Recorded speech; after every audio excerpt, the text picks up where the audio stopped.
Fred Thompson, because Giuliani is too hard to spell. But,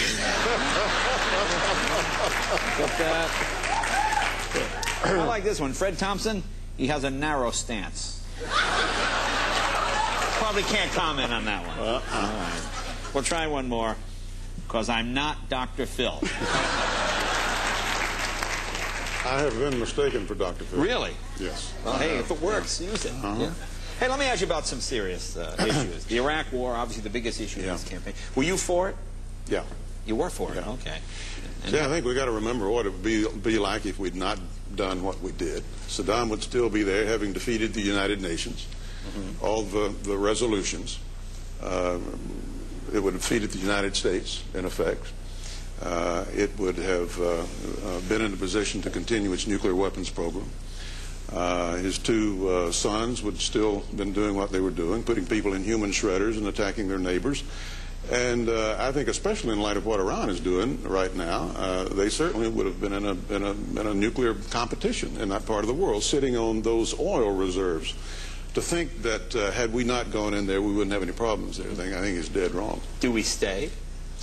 I think we stay till we get the job done, Jay. I don't think that... But what is the definition of the job done? I think that's the part that confuses people. Until it is pacified enough for those people who walk through those lines with people shooting at them in some cases, who voted and put their finger in the ink and so forth, the first time in that part of the world, in the history of the world, until they have an opportunity to have a free life and to not be killed by Al-Qaeda and others fighting in that part of the world. I think that that's doable. I think it's tough. But I think we can't afford to go into a situation and not show resolve. I think the most dangerous thing in the world that could happen to the United States of America is for people to think we're weak and divided. Iraq is a part of a much bigger picture, Iraq and Afghanistan. There is a global war going on. We are the main target, those who would befriend us. The enemy is ruthless. Al-Qaeda is here in this country. National intelligence estimates tell us that. They are strong. They're trying to get their hands on nuclear weapons and other weapons of mass destruction. I don't know how more stark the situation could be. That's going to be the situation that we're going to have to deal with for some time, regardless of what happens in Iraq. But if the wrong result happens in Iraq, and we're perceived the wrong way by friends and enemies alike, it's going to make the situation more difficult, and we're going to be more vulnerable. It's a tough deal, but it's a choice of two bad choices, not a good and a bad. Well, how about Iran? Do you see possible military action there as well? I mean, at what point does it stop? You can't ever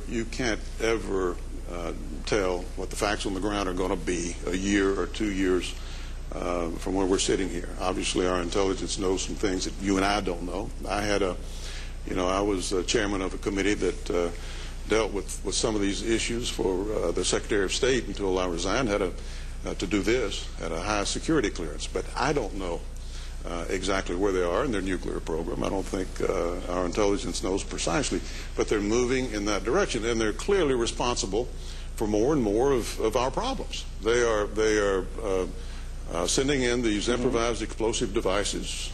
They are training Iraqi militants in Iran and sending them back in to Iraq. They're sponsoring Hezbollah, who probably as we speak are planning another attack on Israel. They support Hamas. They support terrorism all around the world.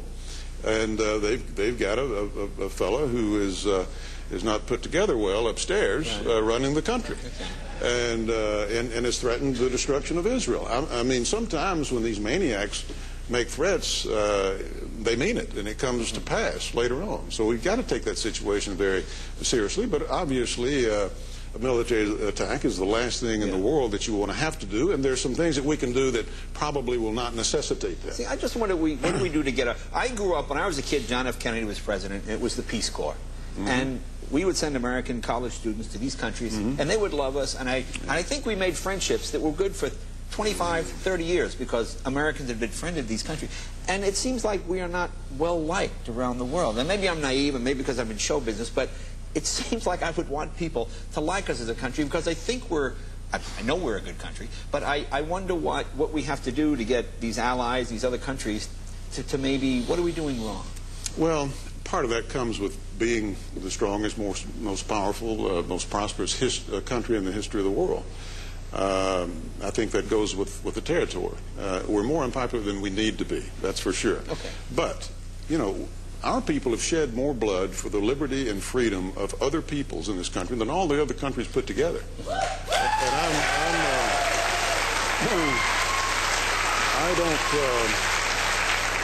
And I don't feel any need to apologize for the United States of America. Well, I wasn't suggesting we don't make. I know you weren't. But we make mistakes. I think we could do some things better. I think part of what we've got to do with regard to the global terrorist problem that I talked about is for all of the forces of civilization, all of our friends and people who love freedom need to understand that this is a battle against freedom and tyranny worldwide. That the good guys need to be on one side. And to the extent that we can do better in reaching out and convincing people, sharing intelligence and sharing military operations and so forth, and equipment and know-how and technology, then we certainly need to do that. We have shown how difficult it is to shoulder these burdens, or the greatest share of these burdens by ourselves. And we need to do that, but we need to keep it in perspective. We're probably never going to be loved by everyone as long as we're that way.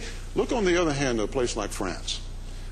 We've gotten more criticism probably from French leaders and French people than, or press than anybody else, and yet they elected a person who came over here, shook President Bush's hand before the election, went back and said, we want to be friends with the United States. And they elected him. And so we may have misjudged, we may have taken some of that rhetoric coming from leaders of that country from what the real people think. So it's not a totally clear picture. All right. So you're off to Iowa tonight, right? Off to Iowa tonight. It starts right now. It starts right now. And Senator, good luck in your campaign, sir. Come back and see us anytime. Appreciate it. Senator Fred Thompson.